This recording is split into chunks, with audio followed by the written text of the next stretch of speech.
Well, hey, Gundam Maniacs, welcome to another episode of Gundam Explained. In this episode, we're looking at episode 21, of which for Mercury, it's called What We Can Do Now. After the events of the last episode, I'm sure things are going to be totally changing. But before we get that, real quick, my channel over the weekend has been around for exactly 2 years, and that's like pretty awesome. This has been so much fun. And to celebrate, I want to do a giveaway. A subscriber of the channel, Voodoo GTR, has supplied me with this Gundam Base Limited Zeta Gundam 3.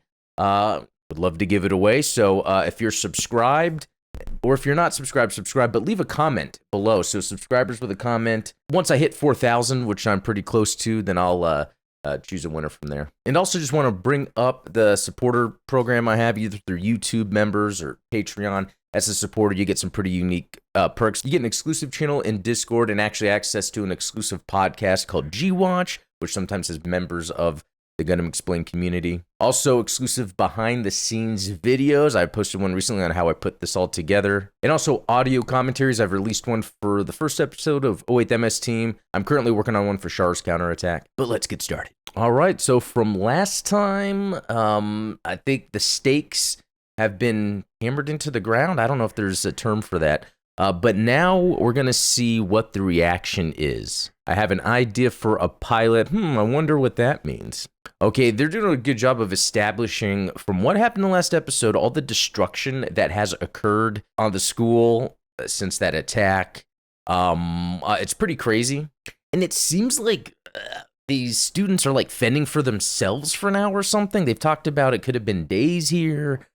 They're just eating rations. It just kind of weird that there doesn't seem to be some sort of emergency initiative to kind of help the students. They're just, again, fending for themselves. I don't really get it. Could this just be that underlying thing against Spacians and the conspiracy that's going on, or just, I guess, for dramatic effect? Oh, look at this. So it's funny to see these two characters kind of meet, but I think what's really neat here is just how confident Suletta seems. Even the way she's speaking in general seems different, especially with what she's sort of learned about herself, now she's just taking charge, getting things done. I think it's kind of a neat but obvious turn for the character. We were just kind of waiting for that to happen, but it's very interesting to be able to now get to this point of the story with Suletta. Ghoul's doing his thing, right? He understands what's going on here. He's trying to connect all the dots, trying to get a hold of his brother. And I guess this kind of helps also draw the lines of who is good and bad. I mean, if we want to put it that bluntly. You have people that are kind of surprised about what's going on, and you have people that are not surprised. And you have people that are willing to change their tune depending on what's going on as well, because there are layers to this. There are layers to the deceit that's been occurring. Darling Rembrandt's daughter, Mjolnir Rembrandt, is the president of the Benneret Group, just as they're now planning to take out the Benneret Group for causing all of this. So it's really crazy how easily Mjolnir played right into Suletta's mom's hand. Dang it, and Ghoul with the true talk here. I mean, again, not only Suletta has changed as a character, but we have seen Ghoul changing, but he is now this new character. I mean, even with the haircut, it's like a different person. Can we even say Bob anymore? All right, and interrogating Shadiq, but it seems like what's interesting about this is he feels like he feels strongly about what needs to be done, but he also sees himself as the bad guy, but just as someone needed to do this. So I gotta say, there's some honesty in that, although a lot of times we see that with Gundam antagonists where they sort of say someone has to do this.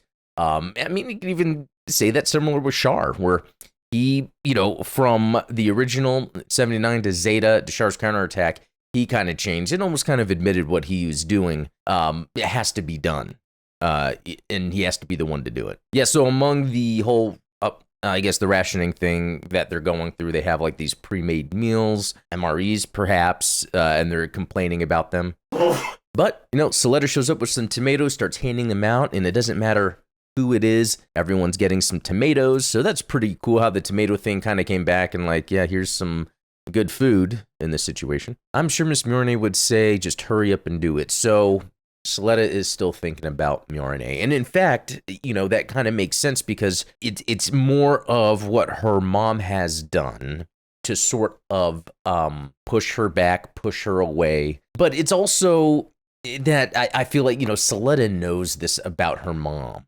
but also knows Mjolnir wouldn't purposely do anything to her. And we get some back and forth with some minor characters that are kind of just establishing where they are based on the drama that occurred before. So again, we're still getting the little sprinkling of side character drama.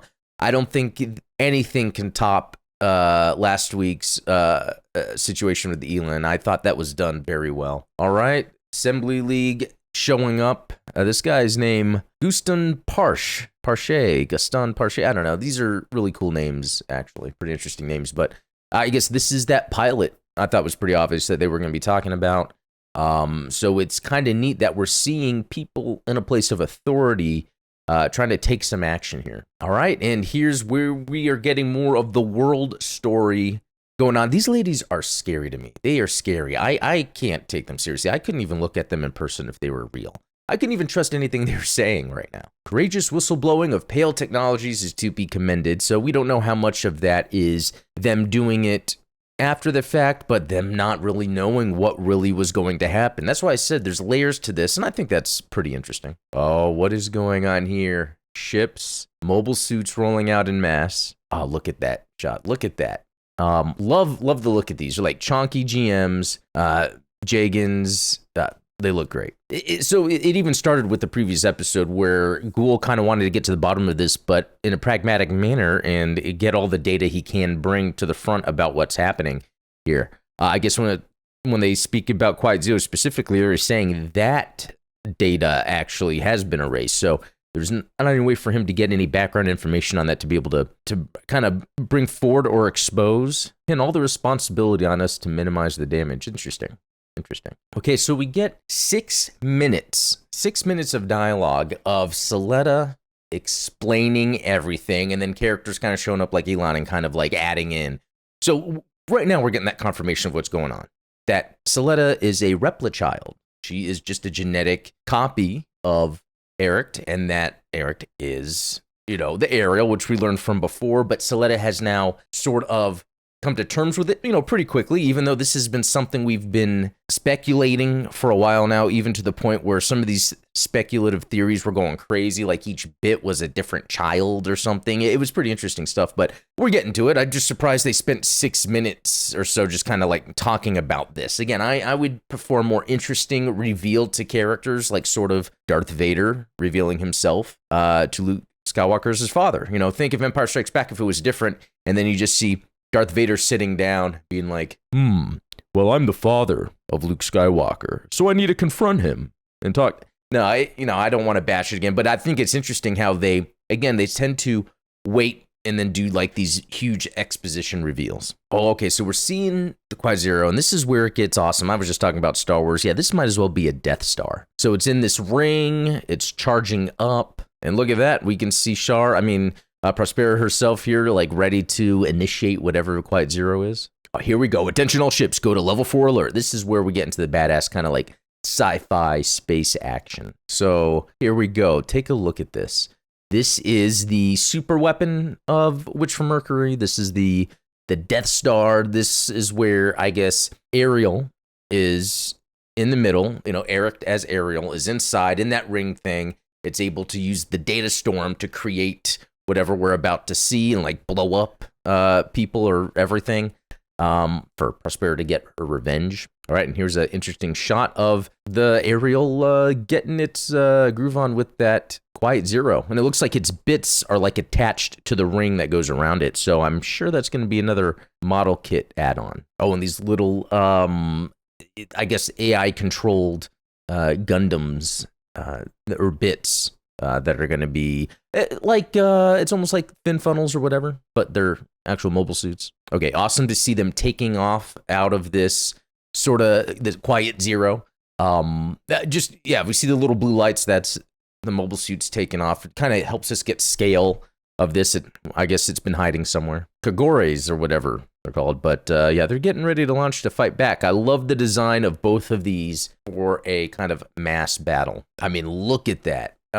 It just looks badass, and it looks like their shields have missiles to shoot out. They're all just going in full force. And that's cool. That's something we see from Gundam often, where things are being shot off in the distance, then you see kind of the explosions everywhere. Okay, so those Gundam bits surround the Quiet Zero, and they form like a lattice of some sort that's a circle, almost like a Death Star, and engage the data storm or whatever, shutting down everything. There's a cool shot of it. I mean, that's a super weapon. And then just annihilation. It destroys everything that was in there. That's pretty crazy. I mean, that's a pretty powerful weapon. It's like an inverted Death Star, because it's like you have to be within the sphere. I don't know about these Star Wars analogies, sorry. And yeah, I guess she's happy about it. And then some more Miorne, sad because she kind of helped cause all this. And this is when we see the group all together. We got this team that's going to go out and fight, so that should be a good next episode. All right, Lauda is standing in front of something, and that is this. So I guess we're getting an idea of one of the sub-boss battles that's going to happen. Okay, and I want to end with this shot. Call back to 0079 with the Zaku's.